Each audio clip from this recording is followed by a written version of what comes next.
কেমন আছো সবাই?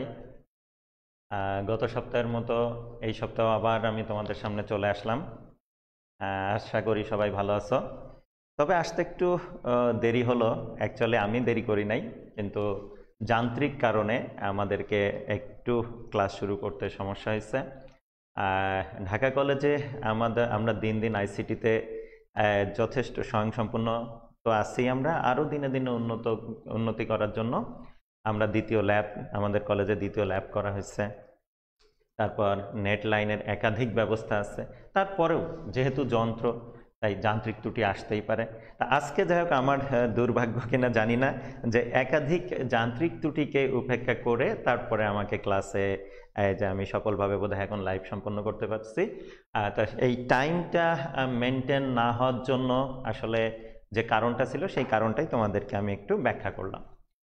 আরেকটা বিষয় একটু জানিয়ে নিই শুরু থেকে, সেটা হলো আজকে আমাদের শ্রদ্ধেয় অধ্যক্ষ মহোদয়ের একটা এই স্পিচ ছিল, তোমাদের উদ্দেশ্যে কিছু বলতে চাইছিলেন উনি, কিন্তু জাতীয় গুরুত্বপূর্ণ কাজে উনি ব্যস্ত হয়ে যাওয়ার কারণে আজকে তোমাদের সামনে আর উনি আসলেন না। তবে অতি শীঘ্রই তোমাদের সামনে উনি আসবেন এবং তোমাদের উদ্দেশ্যে কিছু কথা বলবেন, সেটা পরবর্তীতে আবার পেজে জানিয়ে দেওয়া হবে। তা যাই হোক, আমরা সকল প্রতিকূলতা, যান্ত্রিক প্রতিকূলতাকে আমরা ওভারকাম করে সফলভাবে আমার মনে হয় যে আমরা লাইভ কার্যক্রম শুরু করতে পারছি। এখন আমরা আর অন্য কথা না বলে সরাসরি আমরা এখন টপিকে চলে যাব।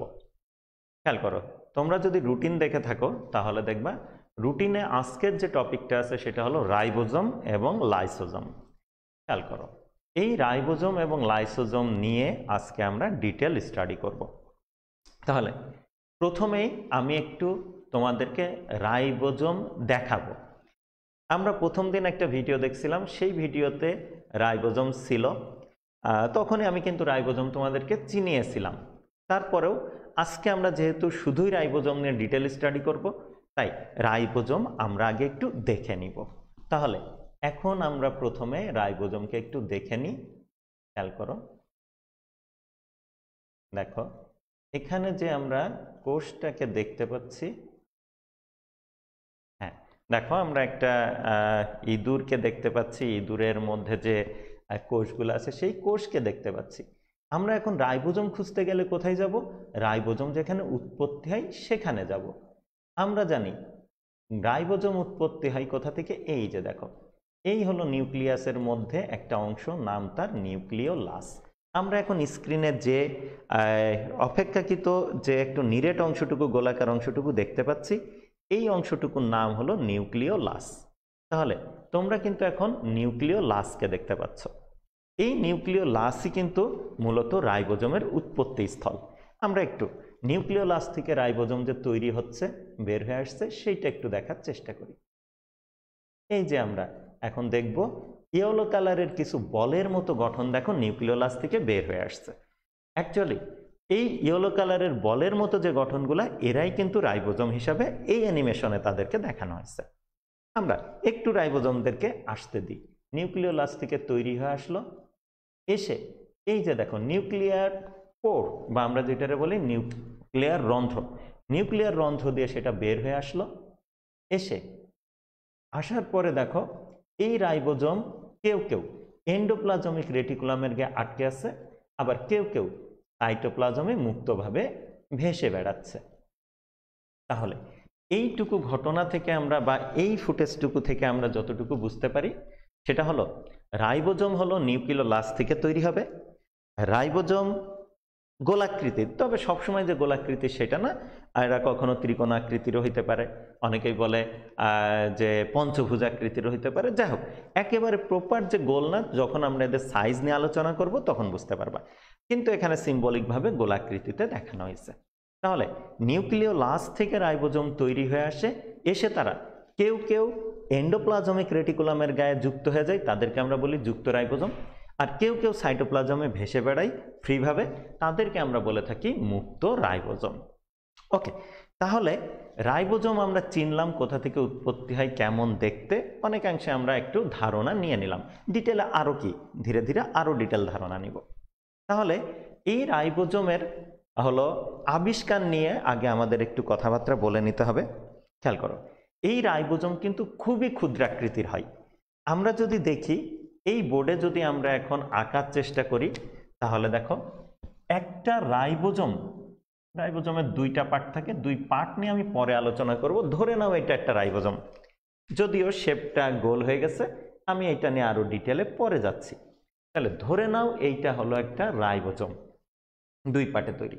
এদের যদি আমরা এখন মাপযোগ দেখি, তাহলে সাধারণত এদের যে প্রস্থটা এই দিকটা একটু বড় হয়, সেইটা হয়ে থাকে 22 ন্যানোমিটার। খেয়াল করো, 22 ন্যানোমিটার। খেয়াল করো, আর যদি আমরা এদের উচ্চতা দেখি, তাহলে এদের উচ্চতা হয়ে থাকে সাধারণত 20 ন্যানোমিটার। তাহলে দেখো যে যাদেরকে ন্যানোমিটারে মাপতে হবে তাদেরকে কিন্তু আলোক অনুবীক্ষণ যন্ত্রে দেখা যাবে না। তাই ওই যে আমরা কোষের আবিষ্কারক যিনি ছিলেন রবার্ট হুক বা অ্যান্টনি ভ্যান লেeuwenhoek কোষ নিয়ে বা বিভিন্ন জীব নিয়ে কাজ করেন, তারা কিন্তু কেউ এই রাইবোজোমকে দেখে যেতে পারেন নাই, বা তখন আবিষ্কার হওয়ার কিন্তু কোনো সুযোগ ছিল না। কারণ এত ক্ষুদ্র বস্তুকে আবিষ্কার করতে গেলে, দেখতে গেলে ইলেকট্রন মাইক্রোস্কোপের দরকার হয়। তাই ইলেকট্রন মাইক্রোস্কোপ আবিষ্কারের পরে এই রাইবোজোমের আবিষ্কার হয়েছে। তবে মজার বিষয় হলো, প্রথম যখন রাইবোজোমগুলো আবিষ্কার হয়েছিল, তখন কিন্তু একটা সিঙ্গেল রাইবোজোম আবিষ্কার হয় নাই, এক গুচ্ছ রাইবোজোমকে আবিষ্কার করছিলেন একজন ভদ্রলোক। সেই ভদ্রলোকের নাম হলো আলবার্ট ক্লড। আমরা এখন সেই আলবার্ট ক্লড সাহেবের একটা ছবি এখানে আমরা দেখব। এই আলবার্ট ক্লড ভদ্রলোক, উনি 1954 সালে, কত সাল? 1954 সালে উনি প্রথম, 1954 সালে উনি প্রথম, আমরা যদি ভদ্রলোককে দেখি, এই যে আমরা এখন স্ক্রিনে একজন ভদ্রলোককে দেখতে পাচ্ছি। এই ভদ্রলোক 1954 সালে প্রথমে এই মাইক্রোসোম আবিষ্কার করেন। মাইক্রোসোম বলতে আমি কি বোঝাচ্ছি, যে একগুচ্ছ রাইবোজোমকে মাইক্রোসোম বলা হচ্ছে। অর্থাৎ ওনার যদি আমরা দেখি, আলবার্ট ক্লড সাহেবকে যদি দেখি, তাহলে উনি যে গুচ্ছটা বা কণাটা আবিষ্কার করছিল, সেটা অ্যাকচুয়ালি একটা সিঙ্গেল রাইবোজোম না, এক গুচ্ছ রাইবোজোম।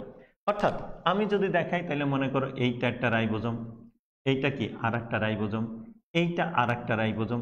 এইভাবে অনেকগুলা রাইবোজোম যখন এক জায়গায় গুচ্ছবদ্ধ ছিল, তখন উনি সেই রাইবোজোমের গুচ্ছটাকে আবিষ্কার করছিলেন, কে? Albert clod.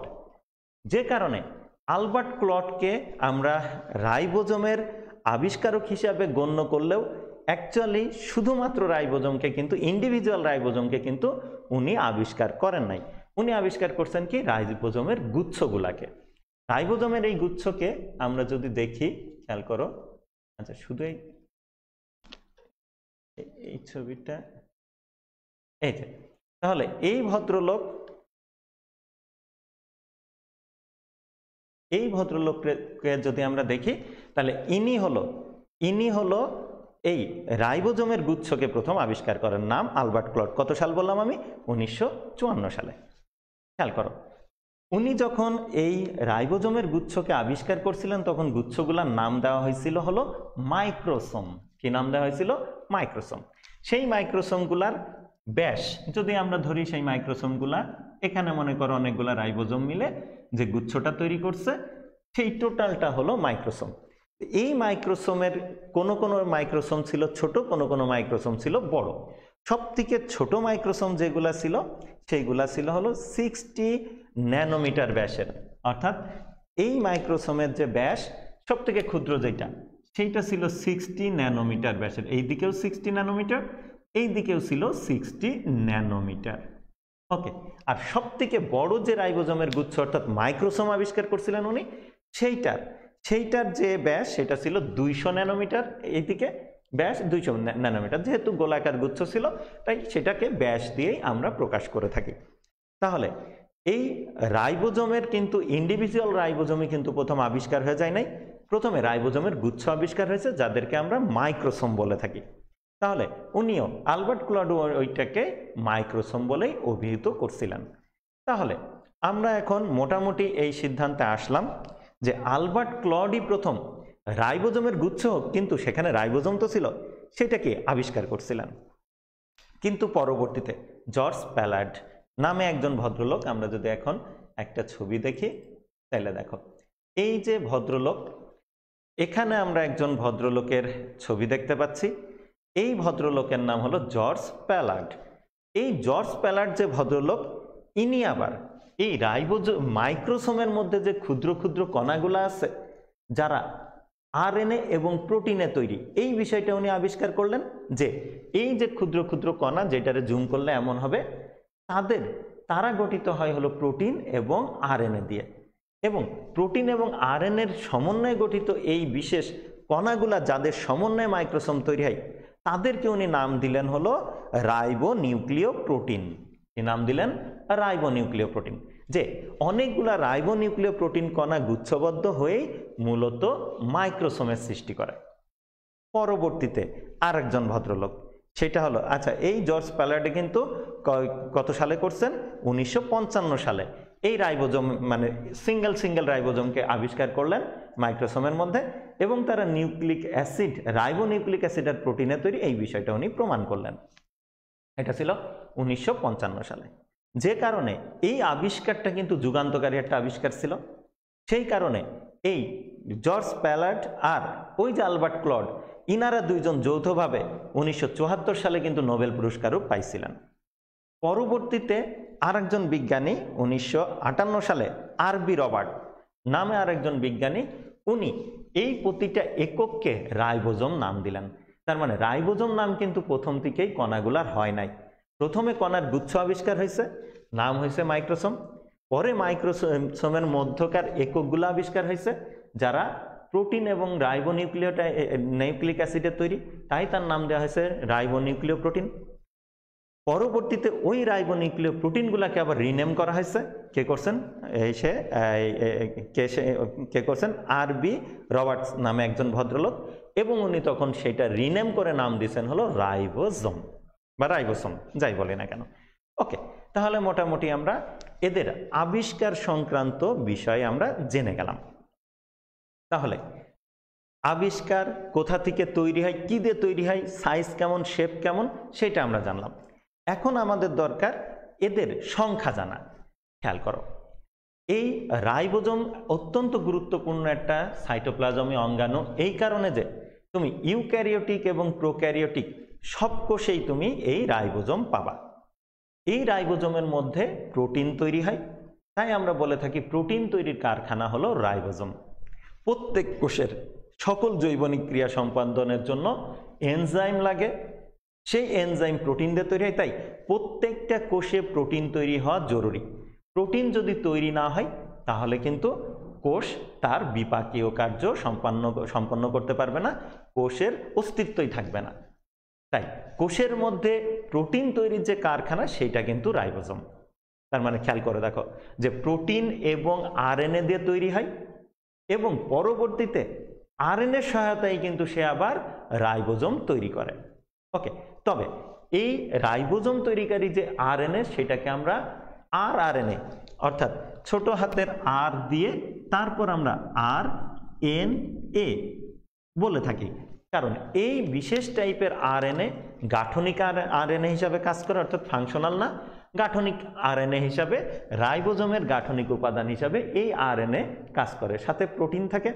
মোটামুটি দেখা গেছে যে একটা কোষের, একটা রাইবোজোমের 40 থেকে 60% থাকে হলো আরএনএ, আর বাকি যে অংশটুকু থাকে 60 থেকে বাকি 40% যেটা থাকে সেইটা প্রোটিন, এবং সাথে সামান্য পরিমাণে আমরা দেখি magnesium ion, calcium ion, manganese, এই জাতীয় কিছু খনিজ আয়ন সেখানে থাকতে দেখি রাইবোজোমের মধ্যে। তাহলে রাইবোজোমের গাঠনিক উপাদানগুলোও কিন্তু আমরা জেনে গেলাম। তাহলে প্রধান উপাদান কি? আরএনএ এবং প্রোটিন দুইটাই অলমোস্ট প্রায় সমান সমান থাকে, আরএনএ এবং প্রোটিন, সাথে সামান্য পরিমাণে খনিজ আয়ন, এই সেটা ম্যাগনেসিয়াম, ক্যালসিয়াম, ম্যাঙ্গানিজ ইত্যাদি। ওকে, তাহলে মোটামুটি এদের গাঠনিক উপাদান সম্পর্কে ধারণা পাইলাম। তৈরি হয় কোথা থেকে সেটা তো আমরা ভিডিওতেই দেখলাম যে নিউক্লিওলাস থেকে তৈরি হয়ে তারা চলে আসে। এবার খেয়াল করে দেখো, আমরা যদি এখন এদের প্রকারভেদ নিয়ে আলোচনা করি, তার আগে আমরা একটু সংখ্যা নিয়ে আলোচনা করছিলাম। সংখ্যা যদি আমরা বলি তাহলে দেখো, বললাম প্রোক্যারিওটিক এবং ইউক্যারিওটিক সব ধরনের কোষেই কিন্তু রাইবোজোম আছে। আমরা যদি একটা ইকোলি ব্যাকটেরিয়া দেখি তাহলে আমরা তার রাইবোজোমগুলোকে যদি বের করে আনি তাহলে দেখা যায় কি যে সেই ইকোলি ব্যাকটেরিয়ার 22% ওজন কি কমে গেছে। তার মানে একটা ব্যাকটেরিয়া, ইকোলি টাইপের ব্যাকটেরিয়ার রাইবোজোম তার মোট ওজনের 22% হয়ে থাকে। তার মানে এত সংখ্যায় রাইবোজোমগুলা থাকে। আর যদি আমরা প্রকৃত কোষে দেখি তাহলে প্রকৃত কিছু কিছু কোষ আছে যেখানে 1 কোটি পর্যন্ত রাইবোজোম থাকতে পারে। এবং এখানে দেখো যে কোষে প্রোটিনের চাহিদা যত বেশি হবে সেই কোষে প্রোটিন তৈরির ফ্যাক্টরির সংখ্যাও তত বেশি হবে।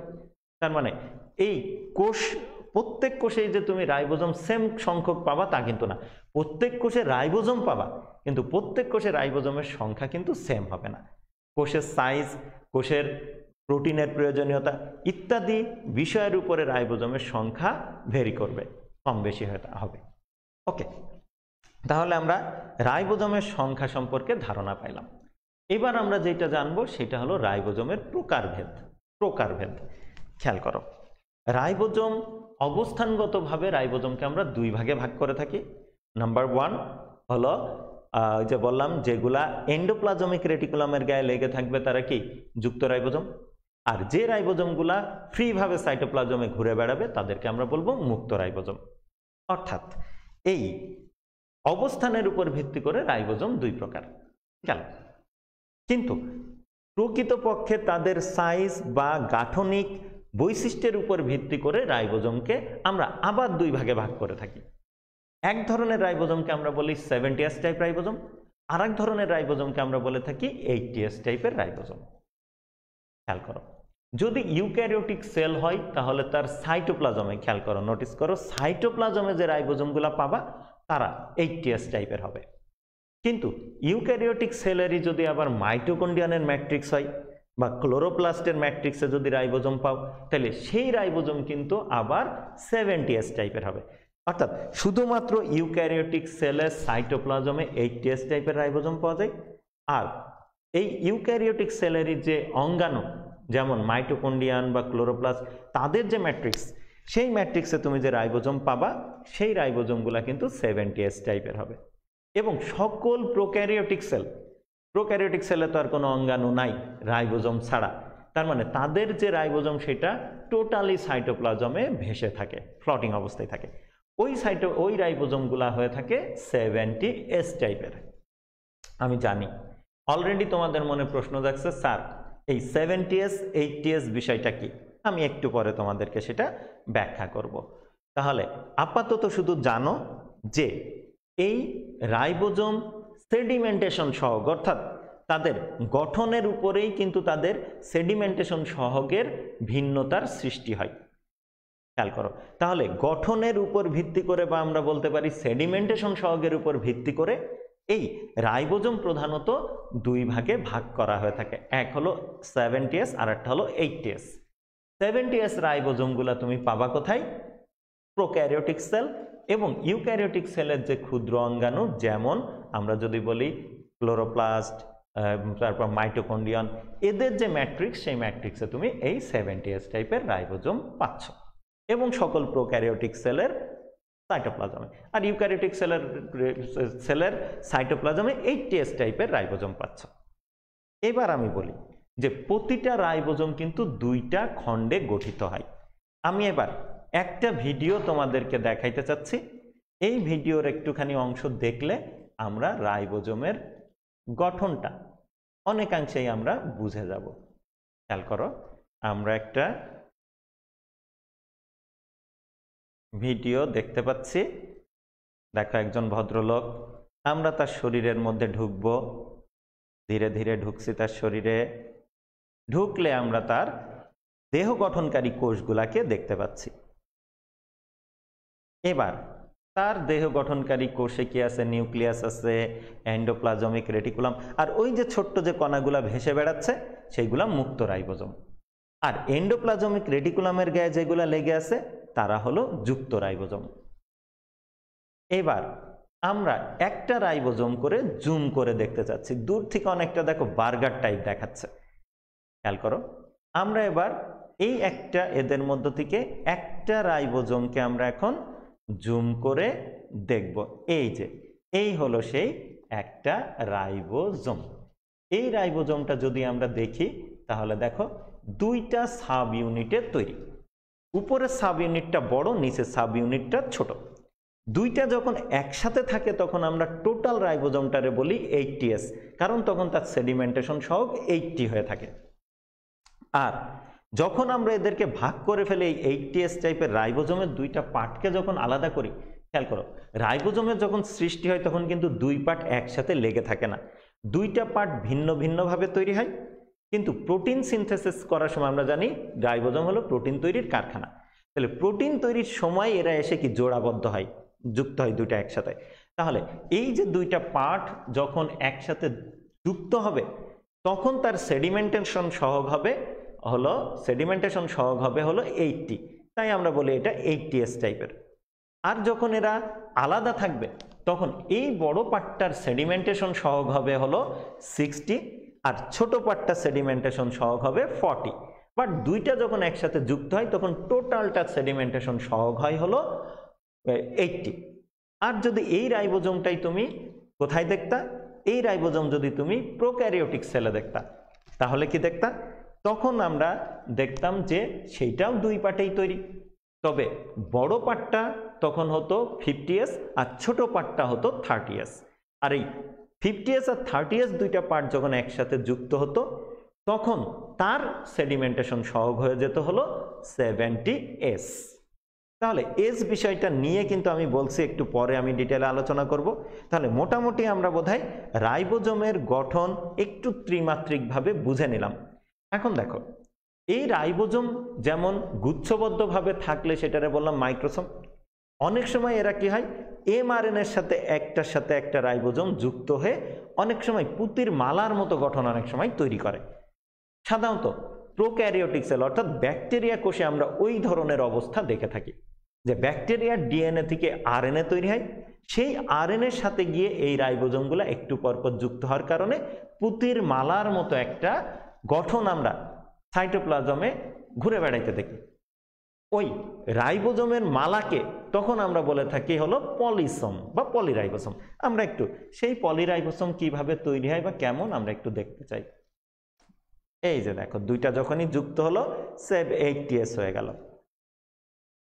আচ্ছা, এর মধ্যে কিছু চ্যানেল আছে, চ্যানেলগুলা নিয়ে পরে আলোচনা করব। এই যে দেখো আমরা যদি এখন দেখি তাহলে এখানে যে সুতার মতো গঠনটা আমরা দেখতে পাচ্ছি এইটা হলো সেই mRNA, ডিএনএ থেকে তৈরি হয়ে আসা mRNA। ওই যে বললাম রাইবোজোমের কাজ হলো প্রোটিন তৈরি করা, কোন ধরনের প্রোটিন তৈরি করবে, সেই প্রোটিনে কতগুলো অ্যামিনো অ্যাসিড থাকবে, সেই সকল ইনফরমেশন এই mRNA-তে আছে। কে দিছে? ডিএনএ। তাহলে ডিএনএ থেকে কেমন প্রোটিন তৈরি হবে তার ইনফরমেশন mRNA নিয়ে আসবে, তারপর সেই জায়গায় খেয়াল করো তারপর সেই mRNA-এর সাথে রাইবোজোম অর্থাৎ ফ্যাক্টরিগুলো যুক্ত হবে। অর্থাৎ mRNA হলো ইঞ্জিনিয়ার, mRNA হলো নির্দেশ বহন করে নিয়ে আসছে, আর সেই mRNA-এর সাথে কারখানাগুলা যুক্ত হয়ে প্রোটিন তৈরি করবে। কিভাবে করবে আমরা দেখাবো, আগে আমরা একটু দেখি mRNA দেখো, আর এই যে দেখো mRNA-এর উপরে একের পর এক দেখো একটার পর একটা রাইবোজোম এসে যুক্ত হচ্ছে। খেয়াল করো আমি আগেই বলছি প্রথমে কিন্তু রাইবোজোমের যে দুইটা পার্ট দুইটা কিন্তু আলাদা থাকে। যখন প্রোটিন তৈরির উদ্দেশ্য শেষে এই mRNA-এর সাথে গিয়ে যুক্ত হয় তখন পার্ট দুইটা কিন্তু একত্রিত হয়, হয়ে কি হবে প্রোক্যারিওটিক সেলের ক্ষেত্রে দুইটা পার্ট মিলে 70S হবে তার এই সেডিমেন্টেশন সহ, আর ইউক্যারিওটিক সেলের ক্ষেত্রে এই দুইটা পার্ট মিলে যে গঠনটা হবে তার সেডিমেন্টেশন সহগ তখন হবে 80S টাইপের। যাই হোক, এবার আমরা দেখছি যে এই দুইটা পার্ট রাইবোজোমের যুক্ত হয়ে যাওয়ার কারণে দেখো এই mRNA-তে পরপর অনেকগুলা, খেয়াল করো mRNA-তে পরপর অনেকগুলা রাইবোজোম এইভাবে যুক্ত হওয়ার কারণে কি হয় রাইবোজোমের একটা মালার সৃষ্টি হয়। ওই মালার মতো গঠনটাকেই আমরা মূলত বলে থাকি পলিসোম। আর এই যে আমরা যদি দেখি তাহলে দেখো এই রাইবোজোমের মধ্যে এখানে যে ডটগুলা দেখানো হয়েছে সেই ডটগুলাকে বলা হচ্ছে অ্যামিনো অ্যাসিড। আমরা জানি প্রোটিন হলো অ্যামিনো অ্যাসিডের পলিমার। তাহলে রাইবোজোমের মধ্যে এই অ্যামিনো অ্যাসিডগুলো ঢুকবে এবং তারা একটার পর একটা সজ্জিত হয়ে একসময় প্রোটিনে পরিণত হবে। আর অ্যামিনো অ্যাসিডগুলোকে রাইবোজোমে নিয়ে যাবে কে? টিআরএনএ। কে নিয়ে যায়? টিআরএনএ। সেইগুলানের ডিটেল স্টাডি তোমাদের এই চ্যাপ্টারের শেষের দিকে আছে, তখন করব। জাস্ট আপাতত একটুখানি দেখো যে এই অ্যামিনো অ্যাসিডগুলা ঢুকছে কোথায়? রাইবোজোমে। কে ঢুকাচ্ছে, কি বৃত্তান্ত, সেটা আমরা আপাতত বুঝছি না, জানছি না। এই যে দেখো, ঢোকার পরে খেয়াল করো, অ্যামিনো অ্যাসিডগুলা যখন ঢুকলো, আবার দেখি আমরা এই যে গোল গোল গঠনগুলো অ্যামিনো অ্যাসিড, তারা রাইবোজোমে ঢুকবে এবং ফাইনালি রাইবোজোম থেকে সেই অ্যামিনো অ্যাসিডগুলো সজ্জিত হয়ে প্রোটিন তৈরি করবে। সেই প্রোটিন আবার এনজাইমে কনভার্ট হবে। এই এনজাইমে কিন্তু কোষে সকল রাসায়নিক বিক্রিয়া, ভিন্ন ভিন্ন এনজাইম, প্রোটিনে ভিন্ন ভিন্ন এনজাইম তৈরি হয়। ভিন্ন ভিন্ন এনজাইম ভিন্ন ভিন্ন রাসায়নিক বিক্রিয়ার মাধ্যমে কোষের সমস্ত কার্যকলাপ নিয়ন্ত্রণ করে থাকে। তাহলে আমরা জানলাম রাইবোজোম প্রোটিন তৈরির কারখানা, কিভাবে সেখানে প্রোটিন তৈরি হলো আমরা দেখলাম। ওকে, তাহলে এই প্রোটিন তৈরির ক্ষেত্রে কি এমআরএনএ এবং টিআরএনএ দুইটাই কিন্তু ভূমিকা রাখে। আর রাইবোজোমের মধ্যেই মূলত প্রোটিন তৈরির প্রক্রিয়াগুলো চলে। রাইবোজোমের মধ্যে তিনটা স্থান আছে, এ সাইট, পি সাইট, ই সাইট নামক তিনটা স্থান আছে। ওই তিনটা স্থান হলো এই প্রোটিন তৈরিতে যথেষ্ট ভূমিকা রাখে। সেইগুলো আজকে শুধু আমরা জানবো। আমরা প্রোটিন তৈরির যখন টোটাল প্রসেসটা ডিটেলে শিখব, তখন আমরা ওই এ সাইট, ই সাইট, পি সাইট এইগুলা নিয়ে আমরা তখন আরো ডিটেলে আলোচনা করব। শুধু আজকে আপাতত জেনে নাও যে এই রাইবোজোমের মধ্যে তিনটা বিশেষ অংশ বা স্থান থাকে। একটাকে বলা হয় এ সাইট, একটা ই সাইট, একটা হলো পি সাইট। প্রথমটা এ সাইট, শেষেরটা ই সাইট, মাঝেরটা পি সাইট, এমন তিনটা স্থান থাকে। দেখো, এইটা আমরা পরবর্তীতে এই সাইটগুলো কিভাবে তৈরি হয়, কিভাবে কাজ করে, সেইগুলো আমরা পরবর্তীতে ডিটেলে শিখব। তাহলে মোটামুটি বোধহয় আমরা এখন পলিসোম কি সেটা শিখে গেলাম। রাইবোজোম যে প্রোটিন তৈরির কারখানা, আর প্রোটিন যে অ্যামিনো অ্যাসিডের পলিমার, অ্যামিনো অ্যাসিড রাইবোজোমে গিয়ে যে প্রোটিনে কনভার্ট হয়, সেই প্রক্রিয়াটা বোধহয় আমরা অনেকাংশে শিখে গেলাম। তার মানে মোটামুটি যদি আমি এখন বলি, তাহলে রাইবোজোম সংক্রান্ত ডিটেল আলোচনা অনেকাংশেই আমাদের শেষ হয়েছে।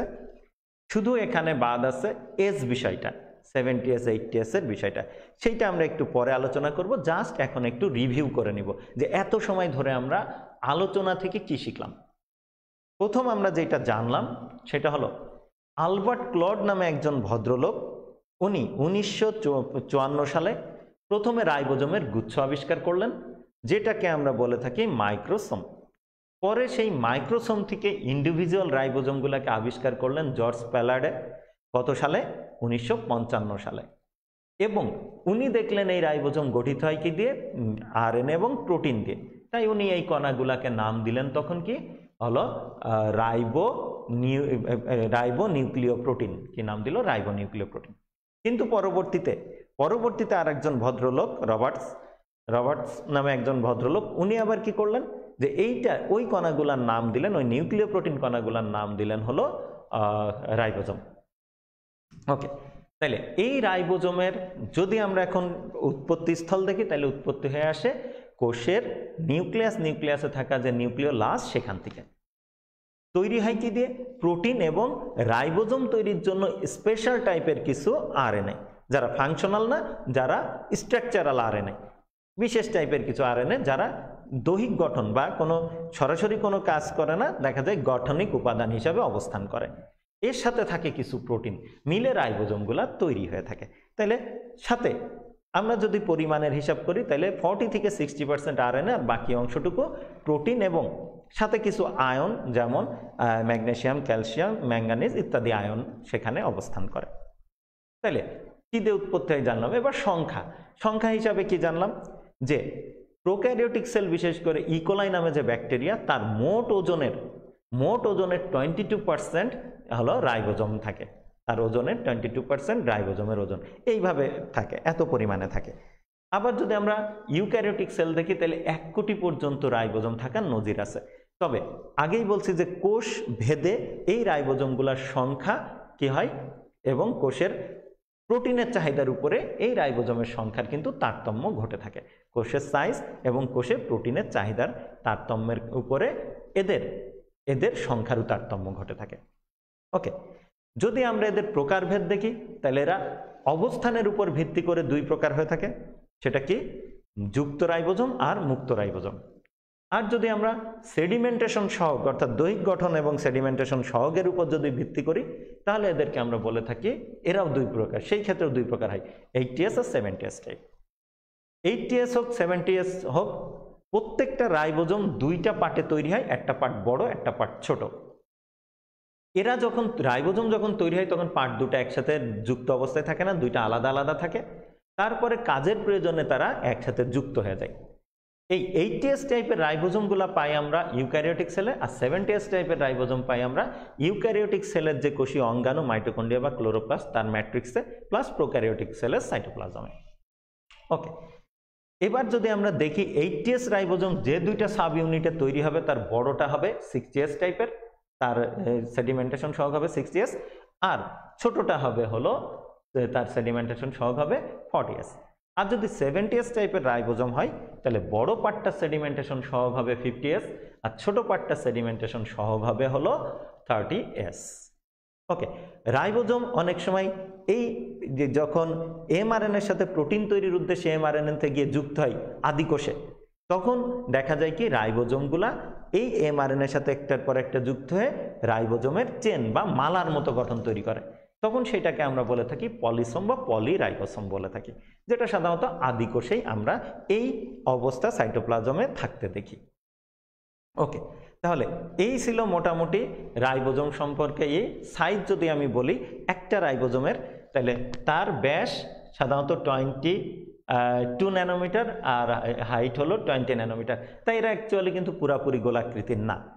আর যদি মাইক্রোসোমগুলার কথা বলে অর্থাৎ রাইবোজোমের গুচ্ছ যেগুলো হলো আলবার্ট ক্লড আবিষ্কার করছিল, তাদের ছোটগুলা ছিল 60 ন্যানোমিটার ব্যাস আর বড়গুলা ছিল 200 ন্যানোমিটার ব্যাসের। ওকে, তাহলে এই তথ্যগুলা যদি বুঝে থাকো, মনে রাখতে পারো, এনাফ। তাহলে এখন বোঝার যে বিষয়টা বাকি থাকলো রাইবোজোম সম্পর্কে, সেটা হলো এই 70S বা 80S যেটারে আমরা বলছি সেডিমেন্টেশন সহগ, সেডিমেন্টেশন সহগকে আমরা এস দ্বারা প্রকাশ করে থাকি। তাহলে এই সেডিমেন্টেশন সহগ বিষয়টা কি সেইটা এখন আমাদের বুঝতে হবে।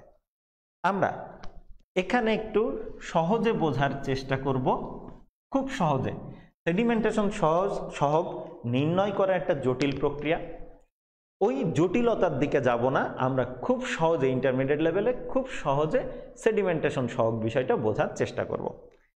খেয়াল করো, এইটা একটা টেস্ট টিউব, এইটা আর একটা টেস্ট টিউব।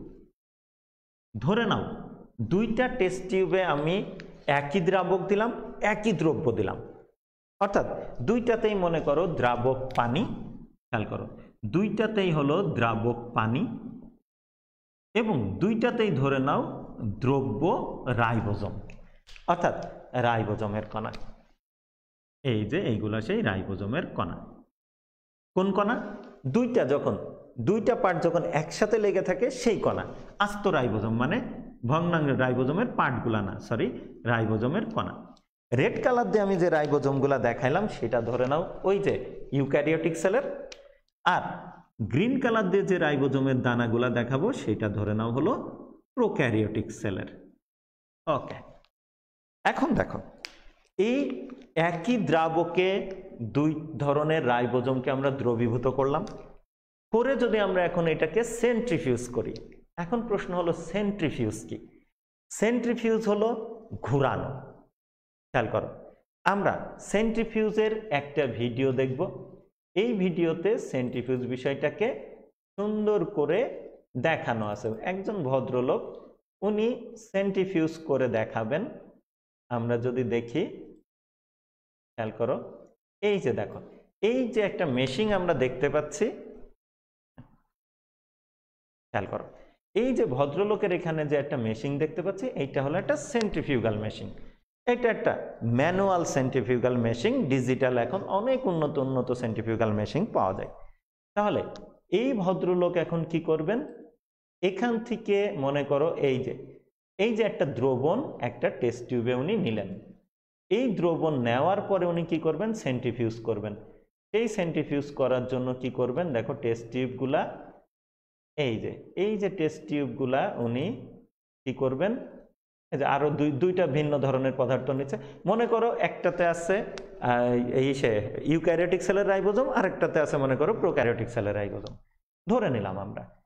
এইবার যদি আমরা এখানে দেখি তাহলে এই দেখো মেশিংয়ে দিবেন, মেশিংয়ে দেওয়ার পরে উনি এখন কি করবেন, সেন্ট্রিফিউজ করবেন। এই যে দেখো এইভাবে ঘোরানোটাকেই মূলত আমরা বলি সেন্ট্রিফিউজ করা।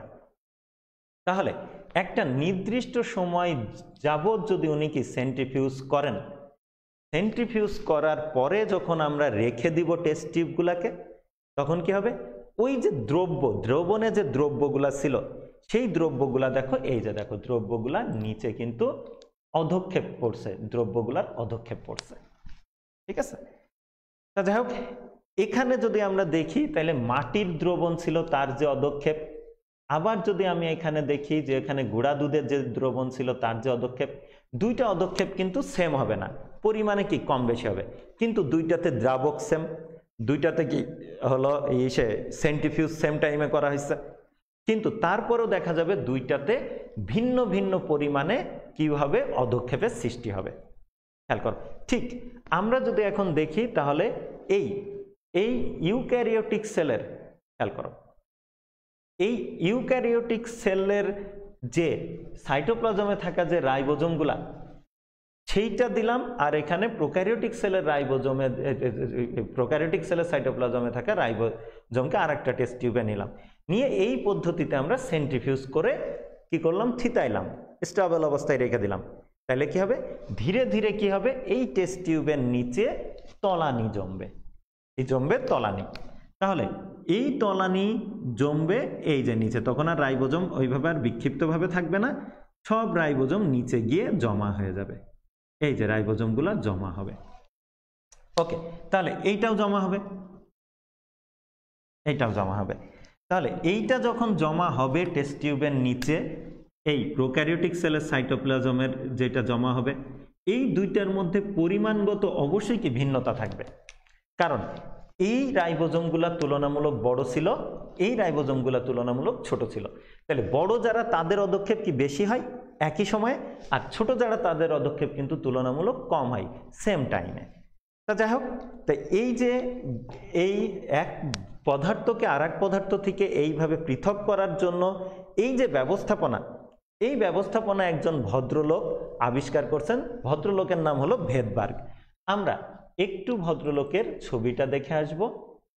আচ্ছা, আমরা একটু ভদ্রলোকের ছবিটা যদি দেখি, হ্যাঁ খেয়াল করো, এই হলো সেই ভেদবার্গ নামের ভদ্রলোক, তোমরা যদি দেখতে পাও, এই ভদ্রলোকের নাম হলো ভেদবার্গ। এই ভদ্রলোকই মূলত এক পদার্থ থেকে আর এক পদার্থকে ভিন্নভাবে তাদের মধ্যে পার্থক্য করার জন্য এই পদ্ধতিটা উনি ব্যবহার করেন। এই পদ্ধতিটা উনি ব্যবহার করার পরে যে তথ্য উপাত্তগুলা পান, সেই তথ্য উপাত্ত আবার উনার আবিষ্কার করা একটা ফর্মুলা আছে, আমরা যদি দেখাই তাহলে উনার আবিষ্কার করা একটা ফর্মুলা আছে এই সেডিমেন্টেশন সহগ নির্ণয়ের জন্য। তাহলে এই পরীক্ষার মাধ্যমে যে তথ্য উপাত্তগুলা পাবেন, সেই তথ্য উপাত্তগুলা এই বিশেষ ফর্মুলাতে বসাবেন। পরীক্ষাটা কিন্তু এটা করে বসানোর পরে ক্যালকুলেশন করে যে মান আসবে, সেই মানটাকেই আমরা সেই বস্তুর সেডিমেন্টেশন সহগ বলে থাকি, যেটাকে এস দ্বারা প্রকাশ করি। কারণ এই পদ্ধতি সেডিমেন্টেশন সহগ নির্ণয়ের যে পদ্ধতিটা, সেটা এই ভেদবার্গ সাহেবকে আবিষ্কার করে দিয়ে গেছেন। আর ভেদবার্গ নাম ভেদবার্গ হলেও তার নামের প্রথম অক্ষর কিন্তু SVEDBERG। তাই এই ভেদবার্গ সাহেবের নামের প্রথম অক্ষরকেই মূলত আমরা সেডিমেন্টেশন সহগের সিম্বল হিসাবে ব্যবহার করে থাকি। ওকে, তাহলে দেখো আমরা এখন স্ক্রিনে একটা ফর্মুলা দেখতে পাচ্ছি। এই ফর্মুলা তোমাদের, এই ফর্মুলায় ফেলে কোনো কিছু ক্যালকুলেশন তোমাদের করতে হবে না, জাস্ট বোঝানোর জন্য আমি ফর্মুলাটা দেখাইলাম। এখানে এস বলতে যেটা বুঝাইছে সেটা হলো সেডিমেন্টেশন সহগ, এবং সেই ফর্মুলায় আরও যা আছে সেইগুলা কি, সেইগুলা হলো বিভিন্ন তথ্য, যে তথ্যগুলা এই যে বললাম যে আমরা যখন দুইটা ভিন্ন বস্তুকে সেডিমেন্টেশন করে কি করব, স্টেবল বা থিতাবো, তখন তার যে অধক্ষেপ তৈরি হবে, সেই ঘটনা থেকে আমরা সেই তথ্য উপাত্তগুলা কালেক্ট করে এই ফর্মুলায় ফেলে ক্যালকুলেশন করে ওই দুইটা বস্তুর ভিন্ন ভিন্ন সেডিমেন্টেশন সহগ আমরা নির্ণয় করে ফেলব। ওকে, তাহলে একেবারে সহজ ভাষায় যদি আমরা বলি, তাহলে কোনো বস্তুকে সেডিমেন্টেশন করার পরে সময়ের সাপেক্ষে সে কি পরিমাণ অধক্ষেপ তৈরি করে, সেই অধক্ষেপ তৈরি সময়ের সাথে সেই অধক্ষেপ তৈরির যে হারটা, সেই হারটাকে মূলত আমরা সেডিমেন্টেশন সহগ বা সেডিমেন্টেশন কোএফিসিয়েন্ট বলে থাকি। আর সেই সেডিমেন্টেশন কোএফিসিয়েন্ট নির্ণয় করার পদ্ধতি এবং তার ফর্মুলার আবিষ্কারক ভেদবার্গের নামের প্রথম অক্ষর এস, সেই এস দিয়ে আমরা সেডিমেন্টেশন সহগকে প্রকাশ করে থাকি। আশা করি তোমরা এই সেডিমেন্টেশন সহগ কি বা এস বিষয়টা কি সেটা তো আমরা বুঝলাম। তার মানে আমরা যদি প্রোক্যারিওটিক সেলের, খেয়াল করো, আমরা যদি এখন প্রোক্যারিওটিক সেলের রাইবোজোমগুলাকে নিই, সেই রাইবোজোমগুলারে নিয়ে সেন্ট্রিফিউজ করে তাদেরকে যদি থিতাইতে দিই, দেওয়ার পরে এই পরীক্ষা থেকে যে তথ্য উপাত্তগুলা পাওয়া যাবে, যে কতটুকু দ্রবণ নিছিলাম, কতটুকু সেখানে কত মিলিগ্রাম বা কতটুকু সেখানে হলো রাইবোজোম ছিল, ঠিক আছে, ওই প্রোক্যারিওটিক সেলের সাইটোপ্লাজমের রাইবোজোম ছিল, কত সময় ধরে সেন্ট্রিফিউজ করছি, কত সময় তাকে থিতাইতে দিছি, এই তথ্য উপাত্তগুলা নোট ডাউন করে নিব এবং কত সময় সে কতটুকু অধক্ষেপ তৈরি করছে, এই সকল তথ্য উপাত্ত আমরা নোট ডাউন করে এই ফর্মুলায়, যে ফর্মুলাটা একটু আগে আমি তোমাদেরকে স্ক্রিনে দেখাইলাম, সেই ফর্মুলায় বসাই দিব। দিলে ক্যালকুলেশন করার পরে রেজাল্ট আসবে কত? 70। কার ক্ষেত্রে? প্রোক্যারিওটিক সেলের সাইটোপ্লাজমের রাইবোজোমের ক্ষেত্রে। আর যদি আমি এই ইউক্যারিওটিক সেলের রাইবোজোমে একই পদ্ধতি অ্যাপ্লাই করতাম, করে সেখান থেকে যে তথ্য উপাত্ত কালেক্ট করলাম, করে এই ফর্মুলায় ফেলে যদি আমরা কি ক্যালকুলেশন করতাম, তাহলে তার রেজাল্ট আসতে হলো 80। দ্যাট ইজ ওয়াই এইটারে আমরা বলছি 80s। আর এই ধরনের রাইবোজোম রে, প্রোক্যারিওটিক সেলের সাইটোপ্লাজমের রাইবোজোম রে আমরা বলছি 70s। গেল। এবার আমরা এই রাইবোজোম রে খুলে ফেলবো, খুলে ফেলে ইউক্যারিওটিক সেলের বড় পার্টগুলাকে শুধু সেন্ট্রিফিউজ করব, তাহলে সেখানকার উপাত্তগুলাকে এই ফর্মুলায় বসাইলে রেজাল্ট আসবে কত? 60। ছোটটার পার্টগুলাকে নিয়ে সেন্ট্রিফিউজ করে সেখানকার তথ্য উপাত্ত এসে বসে ক্যালকুলেশন করবো, এই ফর্মুলায় বসে ক্যালকুলেশন করব, রেজাল্ট কত আসবে? 40। ওকে, তার মানে ইউক্যারিওটিক সেলের এই 80s টাইপের রাইবোজোম যে দুই পার্টে তৈরি হয়, তারা আলাদা আলাদাভাবে, বড় পার্টটাকে আলাদাভাবে সেন্ট্রিফিউজ করলে তার সেডিমেন্টেশন সহগ নির্ণয় করলে 60 আসবে আর ছোটটা আসবে 40। একইভাবে প্রোক্যারিওটিকের বড়টা আসবে 50, ছোটটা আসবে 30। এখন তোমাদের প্রশ্ন জাগতে পারে, স্যার 60s আর 40s মিললে 80s কেন হলো? 100s হওয়ার কথা তো, 80s কেন হলো? অবশ্যই না। কারণ আমি এবং একজন মোটা মানুষ দুইজন যদি 100 তলা ভবন থেকে পড়ি, তাহলে আমার পড়তে যে টাইম লাগবে, মোটা মানুষটার পড়তে কিন্তু একটু হলেও ভিন্ন টাইম লাগবে। খেয়াল করো। কিন্তু আমাদের দুইজনরে যদি কি করা হয়, একসাথে বেঁধে যদি আমাদেরকে ফেলে দেওয়া হয়, তাইলে কি আমার পড়তে 1 মিনিট লাগছিল, তার পড়তে 1.5 মিনিট লাগছিল, ধরে নিলাম। তাহলে আমাদের দুইজনরে একসাথে বেঁধে যদি ফেলা হয়, তাহলে কি 2.5 মিনিট টাইম লাগবে? অবশ্যই না। এই জন্য এখানে কিন্তু যোগ করার কোনো সুযোগ নাই। ঠিক আছে, এখানে কি হবে? এইরকম দুইজন, একজনের 100 তলা থেকে ফেলে দিলে 1 মিনিটে পড়ে, আরেকজন 100 তলা থেকে পড়লে 1.5 মিনিটে পড়ে। এদেরকে দুইজনকে একসাথে বেঁধে 100 তলা থেকে ফেলে দিলে অবশ্যই 2.5 মিনিট টাইম লাগবে না। কি হবে? 1 এবং 1.5-এর মধ্যবর্তী কি কোনো একটা টাইম হয়তো বা লাগবে। ঠিক তেমনই যখন বড় পার্টগুলাকে তুমি সেডিমেন্টেশন করবা, তখন কি তার সেডিমেন্টেশন সহ 60s হবে, ছোট পার্টটা সেডিমেন্টেশন করলে তার সেডিমেন্টেশন সহ 40s হবে। কিন্তু যখন দুইটা একসাথে হবে, তারপর তাদের যখন তুমি সেডিমেন্টেশন করবা, করে তার সহগ নির্ণয় করবা, তখন দেখবা সেইটার রেজাল্ট এসে যাবে, ক্যালকুলেশন করলে হলো 80 আসবে, অর্থাৎ সেটা 80s হবে। আশা করি আমরা এই এস বা সেডিমেন্টেশন সহগটা কি সেটা আমরা বুঝছি। ওকে, তাহলে রাইবোজোম সম্পর্কে আজকে আমাদের এতটুকুই আলোচনা। এখন আমরা যেটা করব সেটা হলো লাইসোজোম নিয়ে আলোচনা করব, কারণ আমাদের আজকের আরেকটা টপিক আছে যেটা, সেটা হলো লাইসোজোম। আমরা এখন এই লাইসোজোম নিয়ে আলোচনা করব। এই যে একজন ভদ্রলোককে আমরা দেখতে পাচ্ছি, খেয়াল করো, আমি দেখতে পাচ্ছি, বোধহয় তোমরা এখনো দেখতে পাও না, এখন এই স্ক্রিনটা শেয়ার হয়ে যাবে। দেখো, আমরা এখন যে ভদ্রলোকটাকে, আমরা এখন একজন ভদ্রলোককে স্ক্রিনে দেখতে পাচ্ছি। এই লোকের নাম হলো ক্রিশ্চিয়ানো দা দুবে। এই ভদ্রলোক ইঁদুরের যকৃৎ কোষ থেকে 1955 সালে লাইসোজোম নামক ক্ষুদ্র কিছু থলির মতো গঠন আবিষ্কার করেন। যারা গোলজি বডির খুব কাছাকাছি থাকেন ধারণা করা হয় এন্ডোপ্লাজমিক রেটিকুলাম থেকে উৎপন্ন হয়। গোলজি বডি সেটারে আবার মডিফাই করে গোলজি বডির আশেপাশেই তাদেরকে রেখে দেয়। এমন কিছু থলির মতো গঠনকে বলা হয় লাইসোজোম। এই লাইসোজোম হলো দ্বিস্তরী পর্দায় গঠিত হয়।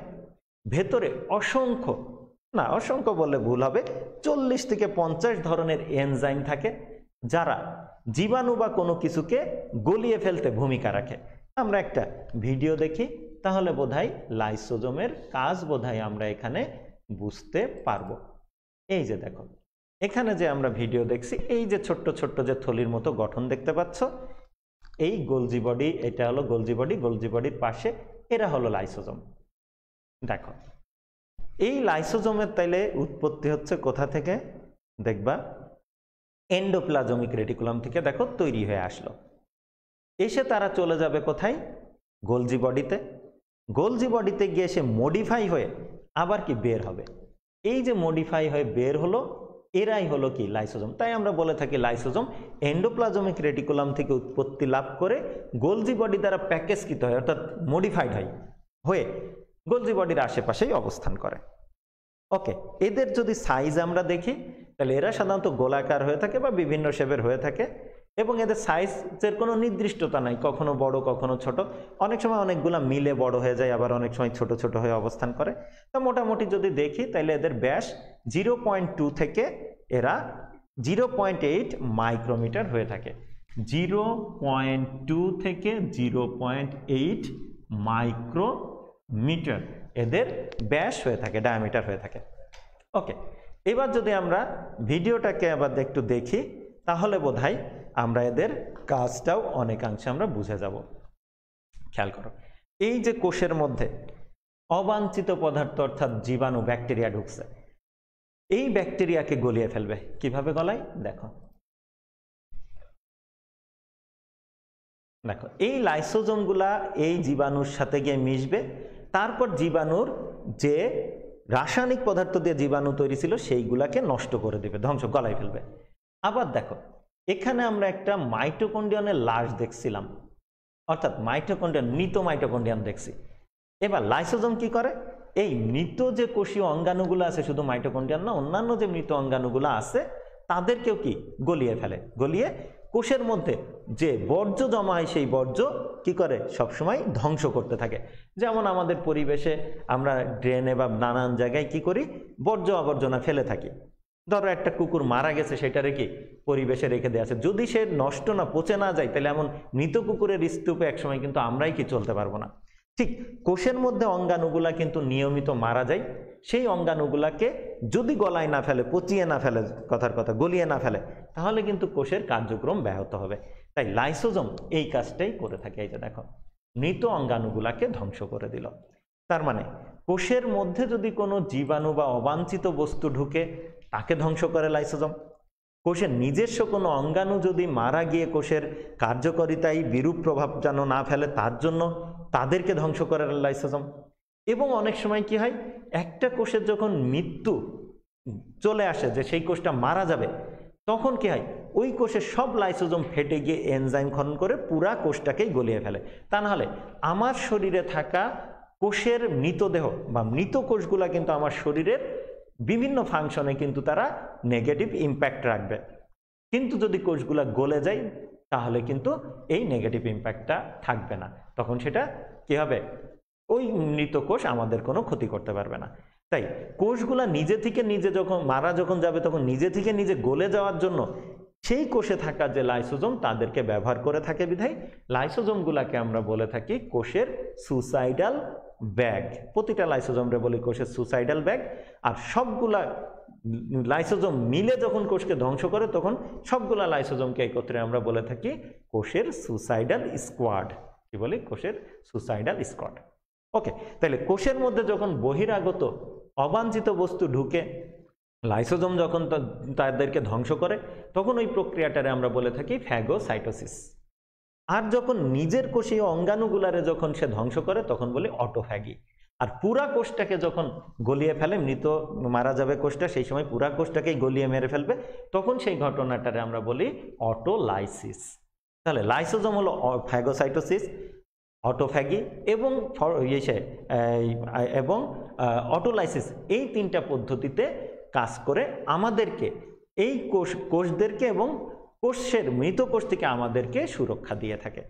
তাহলে এই হলো লাইসোজোম সম্পর্কে বেশ কিছু কথাবার্তা।